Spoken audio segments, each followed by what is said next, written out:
This design came off the web. It's a gentleman whose email address is tombe, T-O-M-B-E, dot whatever it is. I really don't know his real name.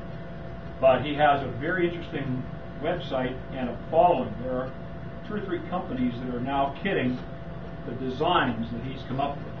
This is one of them. He has an F-18, the F-22. This is an F-22 Raptor.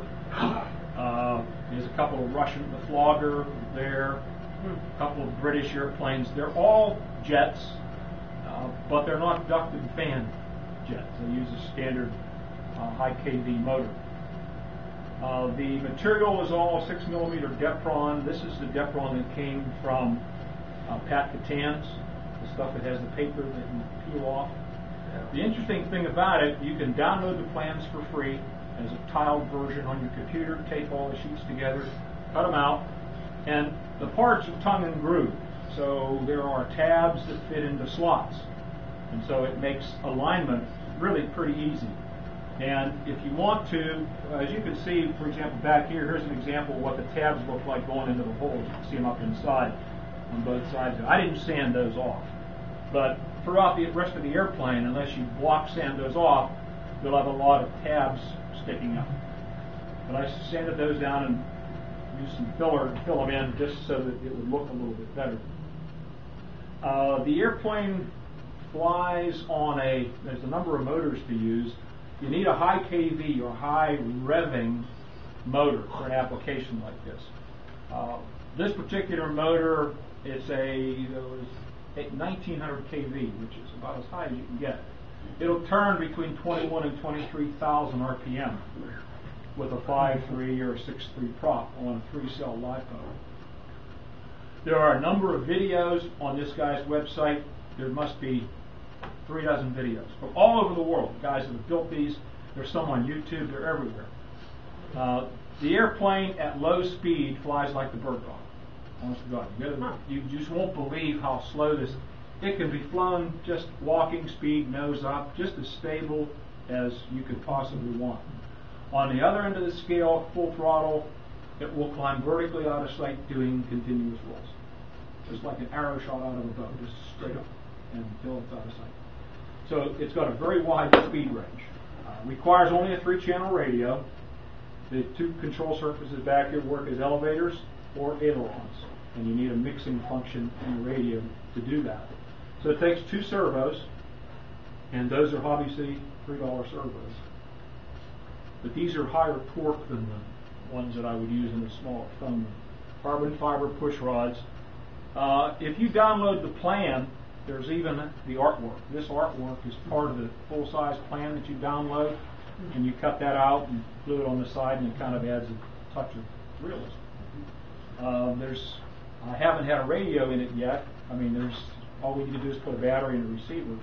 The hatch here is held on with a rare earth magnet on the back, so there's plenty of room in there to put a receiver and a speed control. Battery pack will go up here. I already had a battery pack in it. It's supposed to balance 3 1/4 inches back from here, which is right here. That balances right on with the 3-cell 2,000 milliamp hour battery pack. He cautions you, if you build one of these, that you use a radio that has a lot of differential in it, because he encourages you to have a soft neutral.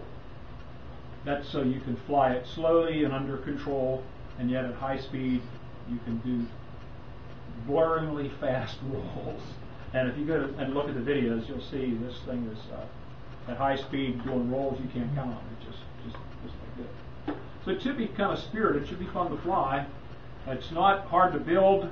The way the parts key together, it's really fun, and it looks, I think, looks like a real airplane. And the nice thing about it, there's a half a dozen different designs on that website that you can download for nothing. The artwork is there. There's videos that you can look for. So there's a lot of help there.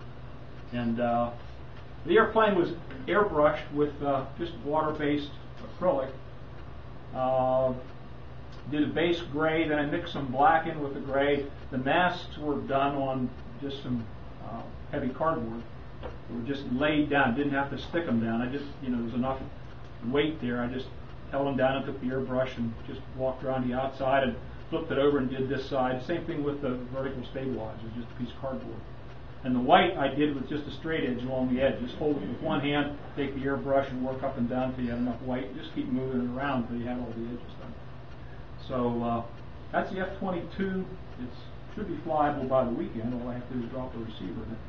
But again, if anybody wants the plans, they're free to download. And if you don't like this one, there's another half dozen of them to pick from. Is the website? If you ready? If you send me an email message, I will send you back the link. Okay? Because I've switched email addresses, I sent an email out to the whole club and said, please send me an email message back. Just return it. 4 guys did that. We can have a formation. The rest of you, that's your incentive to send me an email. And I'll be glad to give you a link. Otherwise, I have to copy them all by hand. How do you launch it? Guys do it 2 different ways. Some fellows hold it by a wing like this. Okay, and it's really at about a 1/3 throttle. You just place it in the air and it just kind of takes off. It just doesn't have any. It just kind of lays out there, and the way it does. They launch it like this, just kind of an overhand toss. Some have done this, hold it right here, and just drop it. The prop arc back here, I already checked, is it's a safe distance away. They just drop it like this. There's nothing here to hold on to, so you're not going to be. That's why I asked. Launching. No, none of the guys have launched them that way. And there's videos on there from there's Japanese and Koreans and South Americans and Mexicans and all kinds of gibberish talk. And they all either launch it like this. This seems to be the most popular. Hold it like this. Just there you go. And that seems to be. That doesn't seem to be an issue. I was concerned too till I saw 2 or 3 of the videos, and I said, it's really a pussycat at low speed. It's amazingly how stable this thing is at low speed. It flies at a walking pace, nose up, and just no walling around, just flat ahead. And yet when you throttle up, it's loud. This thing obviously resonates, this piece of foam resonates, and when you have this thing turning 23,000 RPM, it really screams. I mean, even on the videos, you can hear this monster. When it turns up, it's loud. No, that's what I said, Bob. If I get a 30-second motor run, does it have to look like a glider? In 10 seconds, this thing will be out of sight. You know? It's less than 60 inches. Yeah, it fits the wingspan. Well, I was going to use my EZ. Looks like a glider to me. Okay. Thank you. Very good.